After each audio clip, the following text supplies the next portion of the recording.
Michelle are podcast's most interesting and loving couple. Join them every week as this radio personality and this author come together to let you into their lives.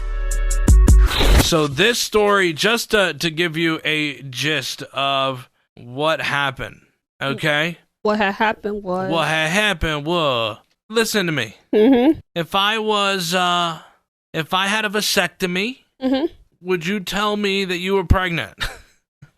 It depends. When we got into the relationship, did I know you had the vasectomy?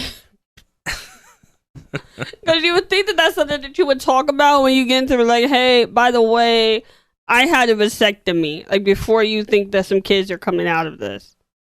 Well, Chris and Amanda have been together for several years. That explains a lot. It seems like there's a whole backstory here about how they met and how long they've been together. But he was infertile. So he was just not able to have kids at all. But he didn't have a vasectomy. Okay, so he was just infertile. So he was just infertile, yeah. So did he get tested? Does he know? Does it say in the article that he knew for facts he was infertile? Because you used to think you were shooting blanks. Well, that doctor had to be wrong, she says. It was 100% Chris's baby. Hey, Maury! Yeah. She hadn't been with anyone else for many years. How was this possible? Oh. And why wouldn't he talk to me? Despite her best efforts, Chris refused contact. When she went to his parents' house, they called the police, who told her to leave or risk being arrested. Fine, I'll leave. I'll raise this beautiful baby on my own. You're the one missing out, and when you realize the truth, it'll be too late. She screamed towards the mansion and walked away. That's so funny. You know, this is so sad. Not, I feel bad for the guy. But man, I couldn't imagine showing up to your mom's house to tell her I was pregnant for her to tell me that you're infertile. Yeah. That is a wild, wild story. You know, I don't know if I ever told you about a guy I knew. And he was dating this girl who was a hoe. And she would drop him off at work and she would go meet up with other dudes.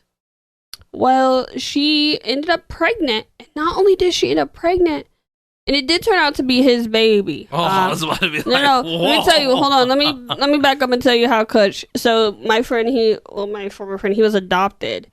And his Caucasian mom was like, we don't know. And this is why. So his Caucasian mom actually ordered a DNA test off Amazon. Shout out Amazon. You can buy DNA test kits for your kids.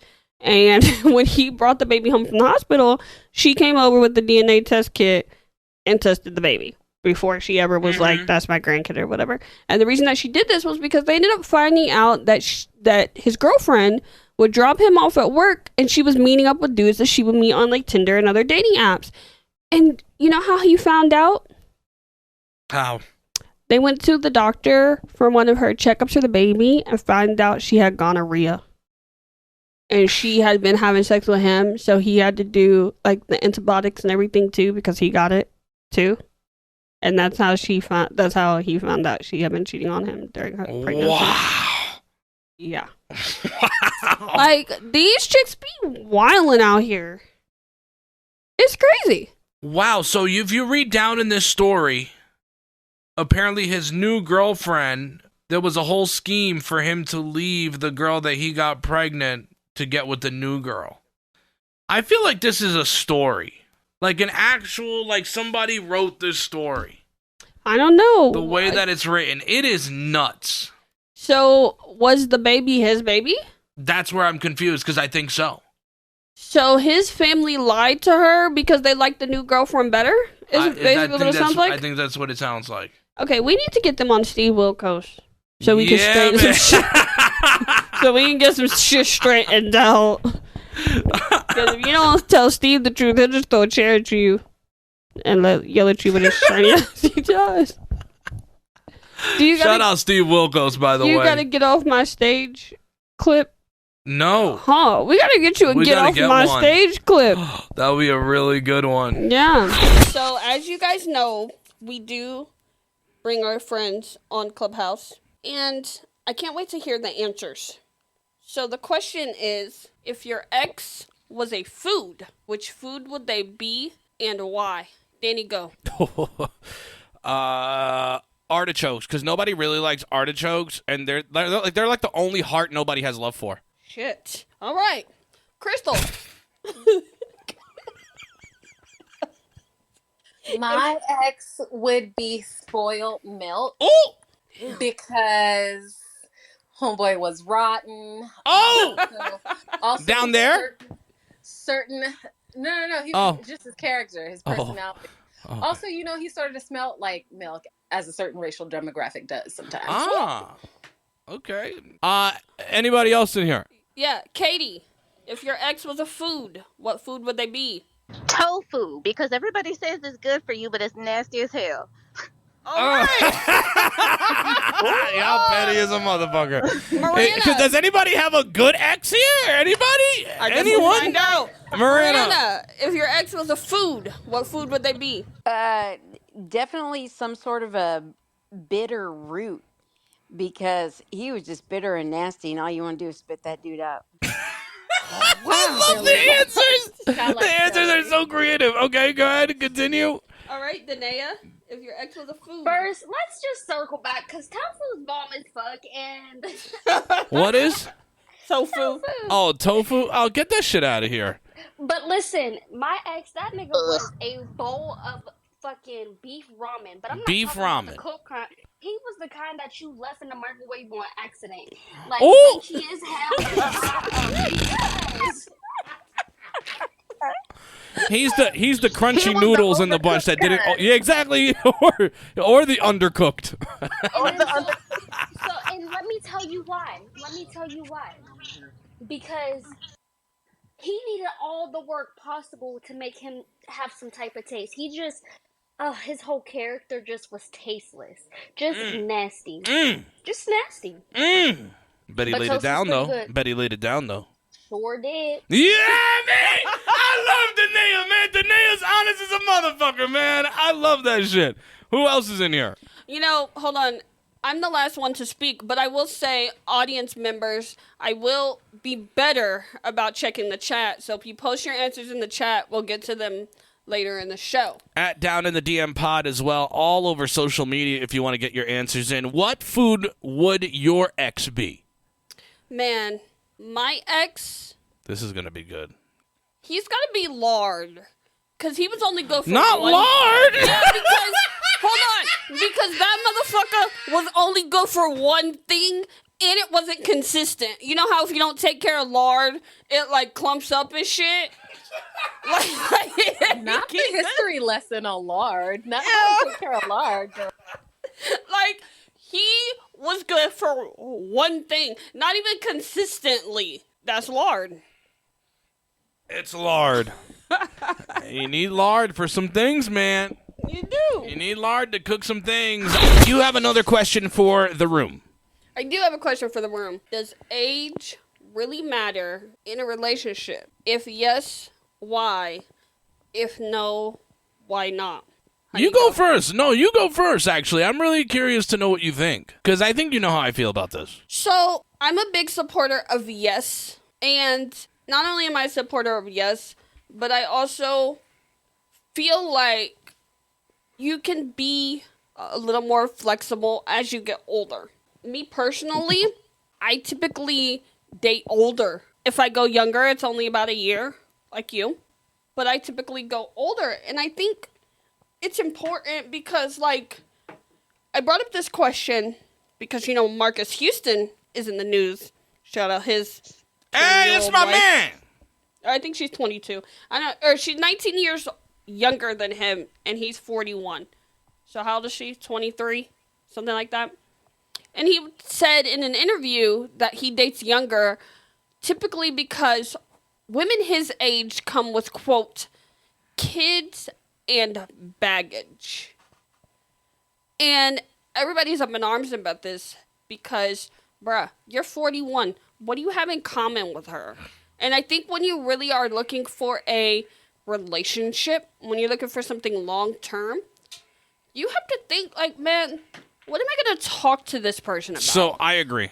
It's not realistic. It's not realistic. It's really not. And I feel like people who try to go too much older Like, I know people who are 22 with 32 and 35-year-olds, and I'm just like, what do you talk to them about? I was 27, right? Yeah, 27. 26, 27. Before you get into this, let me tell my main point. Okay. Because this is important. My main point of why I think age matters is because there's always going to be an imbalance. If someone is too much older than you, you're always going to feel like a child. You're always going to feel like you have to live up to their expectations. Or vice versa. If someone's too much younger than you, you're going to feel like at some point, like, man, I had to teach them these things.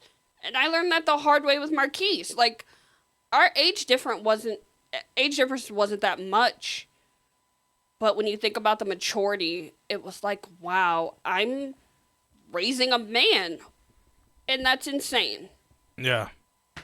For sure. I had a 21-year-old like me when I was like 26, 27. And even just that, even 5-6 years. And I would have conversations with them, and I would ask them questions like, oh, do you know this song? Or do you know the story about this thing that happened? You know what I'm saying? And it could be either pop culture related or it could be something in history. And they didn't. And I was just thinking like, oh my God. Like, that's when I started realizing like intellectual, like that, I love that shit. You know what I'm saying? Someone who is smart enough to know about a lot of things, doesn't always have to show that they know about it and have to blurt it out, but being able to, I can bring it up and you know what I'm talking about. And I don't know how older people to a younger person, because the thing is, it's a lie. Most of the time, people are like, no, we really do love each other. We really blah, blah, blah. You might love each other, but there is a component to it. There'll always be a component to it, and it's a sexual component. It's a sexual gratifying component. That's it. This person's younger. An older woman wants a younger man so he could blow her back out, and an older man wants a younger woman because he wants to fuck a younger chick. It's just Marina, it's a sex dynamic. Marina, how do you feel about age? Do you think it matters? Oh, absolutely. I just have known too many couples that, there was like even just a 10-year age difference. Yeah. And men tend to age faster than women as a whole. But I do know a lady who she married a guy who was 33 years older than her. Woo! And it was all fine and dandy when she was in her 20s and he was in his 50s. But as he started to age, she was like, oh, I just feel like he's slowing down. What did you think was going to happen? Now she ended up cheating on him with some young dude from her running club, and her husband is living out in the garage so he can still be close to his kids. And then her and her husband are living in the house. And to me, that is just torture. It's demented and it's awful. Yeah. And I just think that she should have known. She agreed to going into it, and she should have been held to that standard. But she wanted to pretend like she just didn't know, and I think it's very, very sad. That Viagra stopped working, man. Ooh. Katie, how do you feel about age differences? Do you feel like age matters? Hang on, guys. Y'all come back to me. I'm doing something right now. Okay, we'll come back to you. Danae, age differences, go. So, first of all, I'm going to start off by saying, from my big brother and my big sister, I felt like you guys were giving me an ear beating. I knew it! I knew that nigga was older. No, listen. Oh my God. I'm just kidding. Stop it. Stop it. Okay. Okay, listen. So, I love you, Michelle. I'm with you, right? Age does matter, and I feel like as you get older, it's a little bit more flexible. Now, me being 22 and my boyfriend being 31, I personally, in my relationship, don't see an issue with it because we make it work for us, and I am more mature for my age. I see where Danny's coming from too, though, about sometimes they feel like, oh, they might want more, this for this reason or that reason or whatever, Mm-hmm. But I keep up with Marcus from a standpoint of music, culture, all that from when he was younger and growing up, because my siblings are older, so I grew up around that stuff, right? Fair. So I can keep up. Fair, yeah. But I'm also like, I don't let him little girl me. You're not about to do that to me. Let me ask you this, and I don't mean to ask this, and I don't mean any disrespect, but like, because this is my other feeling about younger women wanting older men. Do you feel like an older man makes you feel more wanted and more appreciated because somebody older and who's done a little bit more life than you is into you? No, not necessarily. Okay, that's fair. Not necessarily. No, I say that because I feel like young girls want to be liked. They like to be liked, and they like to be liked by older people because, first of all, I think it's interesting. I think when Miranda said that men mature faster than women or grow up faster than women, where I do believe it's the other way. I think women mentally mature quicker than men. So they know exactly what they're doing by 18, 19. A lot better than some dumb idiot boy would. No, I meant that men, they get older and they do pass away sooner than women. Okay, you're talking about actual old getting older. Yes, yes, okay. that's what I was talking about. Mentally, and I think that's my thing, and that's why I'm more attracted to older men, because mentally, like, I feel more mature than a lot of women, girls my age. And so I can't keep up. You don't want a young boy with a young game, and young bullshit. I also will give my little sister credit because she's a mom, she's a student, she has a job. Oh no, and she doesn't hesitate to come to me or her older siblings or whoever and be like, "Hey, help me understand where Marcus might be coming from because you guys are older." So I feel like when you're in a situation like Danae and you're willing to learn and you're willing to grow because you know that your partner, has a certain level of growth, that makes the relationship okay. Like, she really puts in the work that she needs. But it has to be from both people. Yeah. Like, they can't come in with, it only works because Marcus didn't come in with a motive of, I get to have sex with some young vagina. You know what I'm saying? It was, I actually really like this girl and I really want to be with this girl. You know what I'm saying? Like, there was no hidden agenda, and I think that's how I always assume older men to younger women is that there's always an agenda. So I think if both individuals don't enter the situation with an agenda in mind, I think there's definitely room for it to flourish like Danae's, and there's proof of that. I like it. Chris, do you have anything? I think there should be a cutoff, because if you marry somebody or with somebody and there's like 10, 15-year gap difference, when you 50 or when you 60, they about to die. And I don't mean that in a rude way or anything like that, but I mean, how can you have a healthy retirement age where everybody's supposed to go? I'm gonna look at the glass half full here. That'd be kind of dope. All right. That'd be fire. No, wait. Let me land my plane. We got more people. Let me land my plane. We'll come back to your point. We got more people. Drew. Hi, Drew. Thank you for joining us. Hi, Drew. All right, he's not talking to us, I guess. All right, that's fine, Drew. Katie, you want us to come there back we to go. you? Hold on. There we go. I hit the wrong there button. he goes. I apologize. Hi. He did it. older dating age difference in dating. What do you feel about it? I mean, I wouldn't, I think, do it, but I'm not going to hate on other people. What's the separation age between you and your lady, your incredible lady? About 3 years. I'm going to get in trouble, but 2 years and some change. That's fine. Yeah. That's normal. Dare I use the term. A year and 2 months, right? We're a year and 2 months, her and I, right. Michelle and I. So, I think there should be a range. If I'm going to be fair, if I'm going to be fair, maybe 5 years at most. But for me personally, the stuff that I grew up around or whatever, I expect someone. Michelle knows almost every reference I make. She was born around the same time as I was. Somebody born in 90, I was born in 93. Somebody born in 98, 99 was only 10 when I was in high school. You get what I'm saying? Okay. When you start thinking about it like that.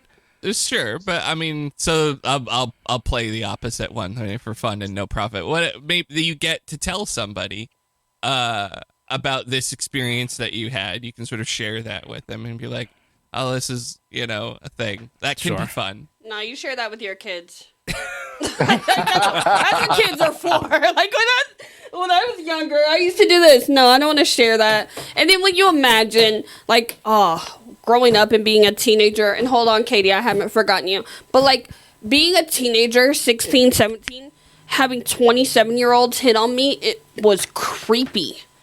Like, why do you want me, sir? Yeah. I think that's weird. Katie. 1,000%. Age differences. Go. Okay, I had to find the freaking mute button. Like many of you said, I think it depends on the people. Sure. If you have, hell, Celine Dion did it, and made a great career out of it. So. All by myself for a while. No, she wasn't. She was with that right. Renee Angelil dude when she was a teenager. He was her only. When she... Yeah, so, okay, when she turned 18, I love Celine Dion. I love that bitch. Okay. All right. Celine Dion trivia over here. Yeah, okay, so They when should she do was Celine 18, Dion night on Jeopardy. We should. I'm down. Yeah. Right? So when she was 18, also, fun fact, they used to call her Dog Mouth because she had really bad teeth. So when she was 18... she finally went to Renee and was like, hey, I have feelings for you. Now, keep in mind, he was separated from his wife at the time. And he not only waited until his divorce was final, but they didn't really start dating until she was like 20. Like, he kind of was like, I watched you grow up. That's weird. And she had to convince him, like, I'm a woman now, and I can be in this relationship. And I think that's, it goes back to what Danae says. It's like, when you know this is the person I want and I'm mature enough, I feel like convince them. Tell them, like, hey, I'm ready for this. And that's what she had to do. So we not about to shit on Celine on this show. Yeah, I mean? Like, Celine on Jeopardy? We got to make it happen. Yeah. We got to make it happen. I hate you. I hate you. Go to music. We're not. Even though with like Marcus and I, like when we started like talking and stuff, we weren't even dating, like we weren't even having sex and shit. I think like Marcus didn't find out my age until halfway through me being pregnant with Asa. So they realized it wasn't open? No, listen, whole time Marcus thought I was like 25, 26. I was like, no, sir, I'm about to be 22. He was like, what? You don't give me those vibes. Yeah, it was like one of those kind of situations. It's because you weren't a starfish. This list is hilarious, and I want to see if anyone has had any interactions, especially the ladies in here, if you've had any interactions with any of these men. These are the top names of men who are jerks. If you ever wanted to know if a guy was going to be a douchebag, then you got to beware of these names, okay? I'm going to go from 15 to number 1. And by the way, every time this list comes up, because I've seen articles throughout the years of this, I always check for my name. It wasn't on here, thank God. I guarantee you, Drew you're will on be the on asshole. Here. Drew, surprisingly, you weren't. No, really? You're not on here. You're not. I checked twice. That's okay, Santa. Relax, Santa. Wow, that's so thoughtful. Thanks. Yeah, I appreciate that. No, I would have. Drew is like a very common asshole character name. So one of my guy common asshole names is Josh. Think of every Josh you know. They're typically assholes, right? Yeah. But number 15 on the list is Matthew. Matthew actually seemed like a great guy until he told you to watch what to eat and not to order dessert. So this is, of course, guys on dates, right? This is the idea, is these are the type of guys on dates and how they would be. Tommy is the type of guy to have a girlfriend the whole time and not tell you until the actual date. Fucking Tommy. Goddamn Tommy. Does anybody know any Erics in here? Erics? Yep. Anybody Eric? Yeah. You actually don't get to date Eric. as he allegedly keeps sleeping through your dates. Now, think of every Ryan you've ever met. Aren't they a little boring? Ryan was great on the dating app, but you quickly realize how boring and dull he is in person. Scott was the cute guy you had a crush on years ago, and on a date you quickly realize he's not nearly as special as you think he is. Mike or Michael is definitely checking out the waitress right in front of you. Shout out my Uncle Mike. Brandon skateboarded to your apartment before the date, and you had plans. Why do I know so many skater Brandons? Right? Right? Such a thing. Shout out Avril Lavigne. He was a skater boy. He skateboarded to your apartment before the date you two had planned, and you had to end up driving and paying the bill. Bradley, he lies about being 5'8" when he's really 5'6", and you can really tell. Frank is really into telling you how much better he's doing after his last breakup with his ex, who he keeps looking at on Instagram. This is my favorite. Travis says he knows the best Italian place in town, and he ends up taking you to Olive Garden. This is how we started talking about Travis. God damn Yes, it. I had the article pulled up, but you never let me get to it. I was going to tell her, I was like, we talked about Travis today and the other day. We did. So, just for context, my sister, when we were younger, she dated a guy named Travis, and he was a huge disappointment. Ooh. Yikes. Coming in at number 5, Tyler. Tyler played lacrosse in high school, and it's still his whole personality. Let me tell you something. I know a Tyler on Facebook, and he's such a douche. Like, he watches daytime television, and then he posts his opinions. About the daytime television? Oh, yeah. That's made for housewives? Yes. Not him. Not him. And he tags his girlfriend. Oh, yeah, it's weird. Oh. Shout out Tyler's. Shout out Tyler's all over the world. Rest in peace to my buddy Adam, who would have celebrated his 41st this coming Monday. Adam tries to explain stocks to you when you didn't ask. Number 3, Jeff. Jeff took you to a sports bar and is more into sports than he is into you. Okay? Mark is someone who's an accounting major in college and brags about his job, but doesn't leave a tip for the waitress. Let me tell you something. I know Mark, and this is so real. Like, we couldn't even be friends anymore because this is so accurate. He didn't tip the waitress. He didn't like to do tips. He was the kind of guy who would buy a big TV and a game set and not have a couch. Wow. Like, he was such... I mean, he fits on this list. He fits on this list. Number 1. Can we take some bets around the room? What do you think number 1 on the list would be? It's actually going to be a little shocking. Probably a Richard. All right, you've got Richard on your... Okay. Dix out here. Dix. Yeah. Miranda. Drew, what do you think number 1 is? I'll guess it's got to be Chad. Because Chad is a good one. Has not been named yet, and it's an obvious one. Danae, do you got one? No. I think the closest was Chris, only because of Dick, though, because number 1 is Nick. Nick is the name of a guy who thinks taking you out to coffee is a serious date.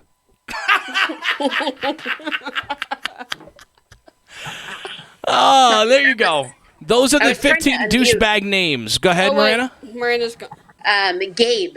That's Gabe. Just a douchebag all around. Yeah. And just Gabe, not Gabriel's or both. Just Gabe. Just Gabe. Well, probably Gabriel, but goes by Gabe. Yeah. Gabe really goes by Gabe. Yeah. I'm pissed that I'm not on the list, damn it. You're on the asshole I wish list. you were on the list. Me too. I'm on your list then. Okay, at least we can be on the same list. It's all good, yeah. Yeah. Take it however I can have you. All right, look. Right. Hey, I guess Michelle's hating me today, but whatever. No, she loves you today. All right. I do love you today, What are we doing actually. today? What are we doing, boss? Oh. Can you start calling me that in the bedroom? Okay, yeah, we'll see. Okay. God damn See it, how fast I run. All right, you've got a fun video for us? I don't know if I would call it fun.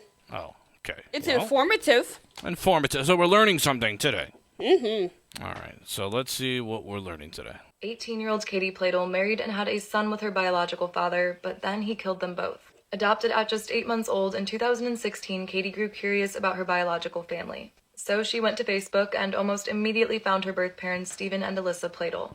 Katie graduated high school in New York that May, and up until this point had plans to go on to college. But as she became closer with her biological father, she decided to leave that and her adopted parents behind. In August, Katie moved to Virginia to live with her birth parents and their 2 other daughters. Just 6 weeks into this new family arrangement, Stephen had begun sleeping on Katie's bedroom floor. By November, Stephen's wife Alyssa had moved out of the family's home and filed for divorce. She had suspicions about Stephen and Katie, but was not completely aware of how far it had gone. It was a few months later, in May of 2017, when Alyssa came upon her 11-year-old daughter's diary. In it, she talks about Stephen and Katie, writing, quote, "Did my dad make her pregnant? He even says she's my stepmom. He doesn't even want me to call her my sister anymore. Katie is my sister. She's probably his wife now." So at this point, Alyssa immediately called the police on her husband and her daughter, but no arrests were made. Stephen married Katie in July, with her adopted parents saying they were only there because they felt they had no choice but to support her. It was all technically legal because they lied in their paperwork about being unrelated.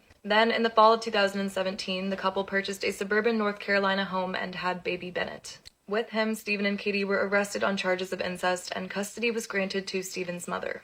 The couple was ordered to have no contact, so Katie moved back in with her adopted parents. During this time at home, Katie seemingly came to her senses. Against judge's orders, she called Stephen and broke up with him, not knowing this would send him into a full-on spiral. In April of 2018, Stephen picked up Bennett from his mother's and brought him back to the North Carolina home that he and Katie once shared. He then strangled his son to death and made his way to New York to kill Katie. Ultimately, Stephen waited outside the family's home until Katie and her adoptive father left. He caught up to them at a stop sign and fatally shot them both. The next thing Bennett did was call his mother to report what he'd just done. He admitted to killing Bennett the previous morning and then took his own life. So in the end, there won't be justice, with experts saying the 2 may have experienced sexual genetic attraction. This is where a strong sexual connection can form between blood relatives who meet as adults for the first time. My issue with this is that Katie was just barely an adult. At the end of the day, no one should have allowed this to happen.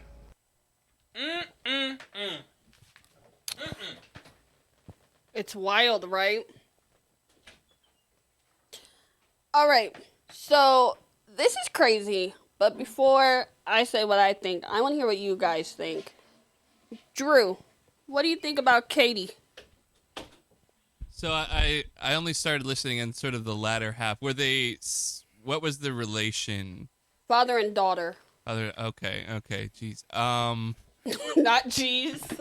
I just need to know, and rest in peace to that baby. But was that baby all the way there? I mean, he was only 8 months old. We don't know. Yeah. Go ahead, Drew. Yeah, I don't know what I don't know what either of them were thinking. Like, how else was this? Like, it was not going to end well. There was no scenario. Like, that's a pretty worst case scenario for that to end. But like, there was no happy future. Like, I don't know. It was just where they like ride off together into the sunset and raise a perfect happily family with, you know what I mean? Like, that was, I mean, they would have been able to keep it if they didn't have the baby. They would have been able to stay married if they didn't have the baby. Right. Once they had the baby, it messed everything up and literally opened the door. Of course they're going to investigate you. Yeah. When you have a baby. Are you kidding me? Absolutely. Especially if there's a mom who's like, I don't want my kids to go over there. Like, they're going to start investigating. Right. Because there's a reason why you're separating your whole family from this one person. This is crazy. Danae, what do you think about Katie and Steve? What would the son have called Dad? Grandpa? Dad? Would it have mattered? Granddada. Granddada. Double daddy. Double daddy is fantastic.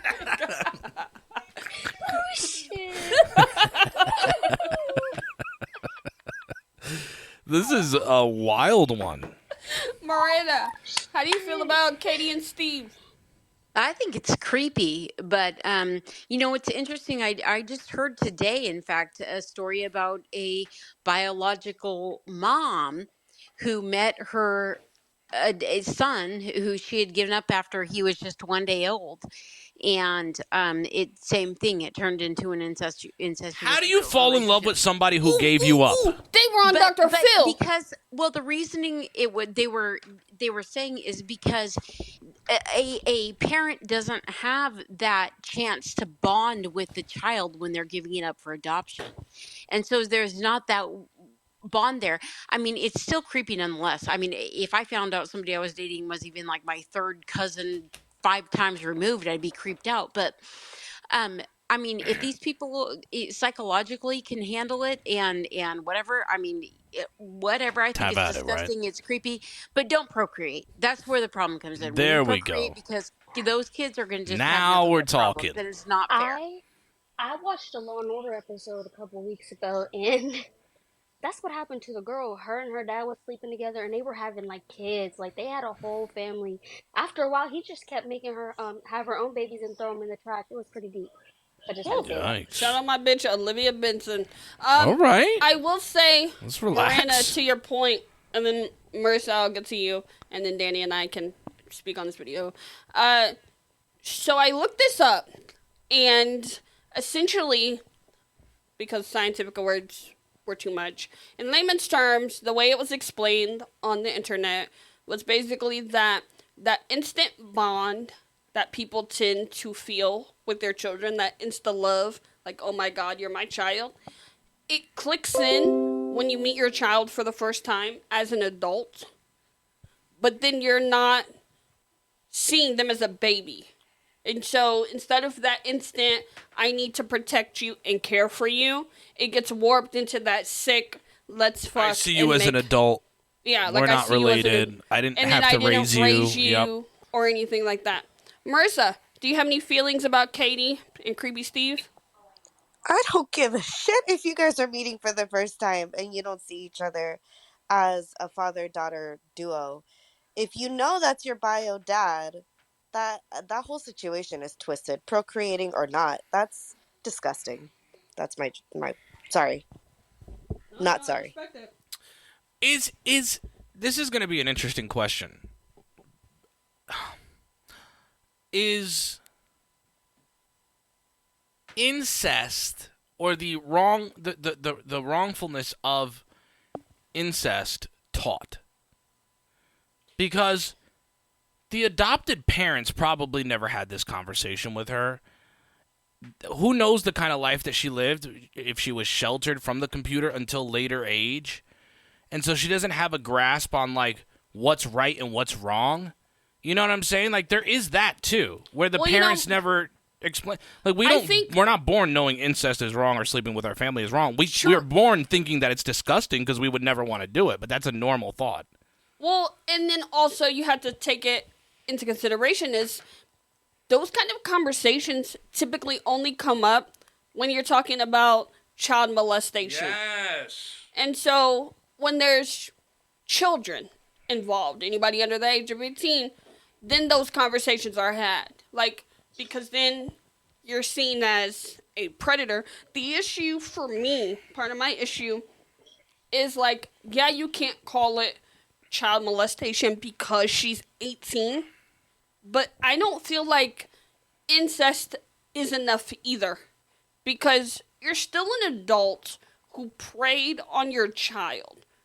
Whether you, she moved there to have a relationship with her parents. And he's the older one, so power dynamics automatically say, right? Yeah. Yeah. But let's also back up, because what I was surprised that nobody touched yet was, let's talk about the adoptive parents. Okay, because that's what I was about to say.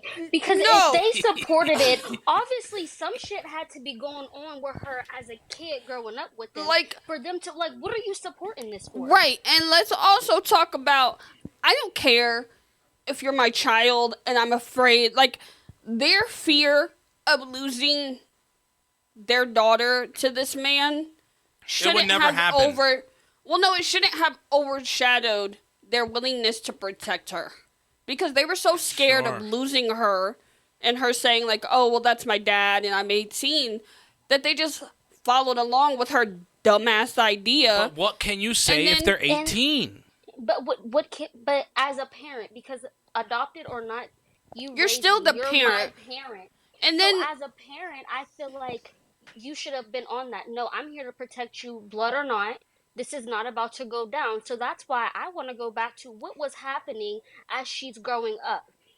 And instead of are they doing something for her to feel like this is normal and they just support it? There has to be something else behind that. Well, and then my thing too was like, instead of potentially losing your daughter or having her just have a fit and be mad at you, you lost your daughter, you lost your son, you lost your grandchild. Yep. All because you didn't want to tell this girl no. What do you got, Ben? I think it's interesting that I think you guys are right. The adoptive parents are the biggest issue here, because had they fought as hard as the bio mom did, this wouldn't have never gotten as far as it did. If they actually went ahead and they fought against this disgusting man, you know, this situation wouldn't have ended up. So the adoptive parents are the main issue here, because the mom did the right thing. The mom moved out. She made sure to say the right thing and do the right thing, and she did not stand for it, and rightfully so. You know, the statistics for a child that is born to first cousins, not even a mom and a son or a dad and a daughter, first cousins, the chances of having an IQ of 80 or below skyrockets to like over 400%. Wow. I mean, the chances of having major medical issues, the chances of having disabilities. I know 2 people who were born to first cousins, and they both have a very rare eye condition called Leber's congenital amaurosis. Did I say that right? Mm-hmm. And then when their parents... Was this person from here? Oh, yeah. Okay, because I know somebody with the same thing. They're the oldest, so there's 4 kids. The 2 eldest are totally blind. They have LCA. The 2 youngest, their mom had with somebody outside of the family, and they're perfectly fine. Mm-hmm. And then the oldest kids, like, one of them has a lot of bipolar issues, and like she went off the rails for a while. The brother suffers from like really bad depression, and like it's a lot of things and it's just those 2. But they found out they were cousins. Their parents were cousins. Yeah, you know, it's interesting. I knew a girl, same thing, from, I believe she was from Delaware. And same thing, her parents were cousins. Aren't they all related in Delaware? Probably. Okay, I just... Not Delaware. But her parents were cousins, and she had the same thing, Liebers. You know... Which is crazy shit. You know what messes me up?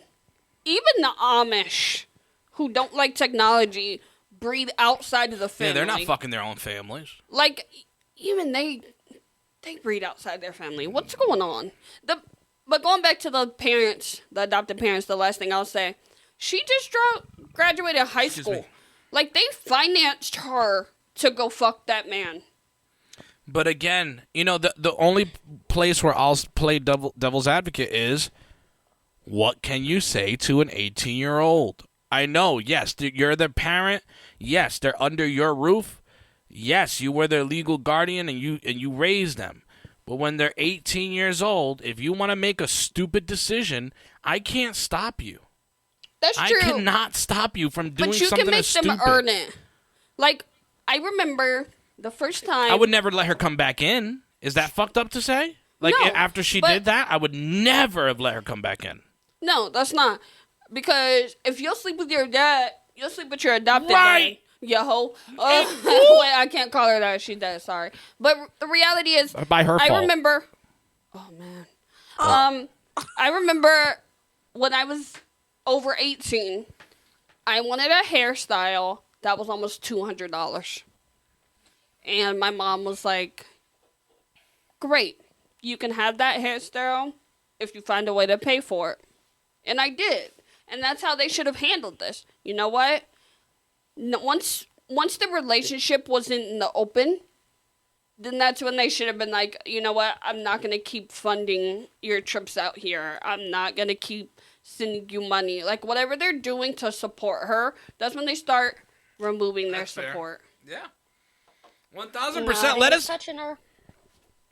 I can agree with that too, Danae. I don't say you're wrong about that at all. I just can't see why, like, I think this is just really the parent coming out of me. I don't see how any parent would just, this is okay. I don't want to lose you because you're important to me. Well, if they're important to you, protect them at all means. Even if that's from their biological parents, because let's be real, parents sometimes don't deserve to be a fucking parent. And they gave her up. Like, however you want to slice it. People are like, oh, don't say it like that. Don't say it like that. But no, I'm going to frame it like that because you have to think of it that way. They kept their other daughters. What was it with her that they didn't keep her? Think about that. She went back there. She found them. She moved in with her little sisters, who ended up ultimately, that's how the mom found out. So clearly, there was something with her. No, I think it was something with the dad. Because, let's be honest, that mom moved out quickly. Yeah. Like, you moved out within 4 months. You didn't make that bitch leave. You left. Which, by the way, she wanted out. Yeah. She was finding every reason to leave. Yeah. And that was like her final straw. Like, And she then, knew he okay, was so crazy. Or was this like his little sick ass plan or something? And she just like, I'm not standing for this anymore, like longer. I'm not about to play mommy to her and play into this fucking game anymore. I'm out. And then maybe he thought he was gonna be the next Cody Brown. Oh. Okay.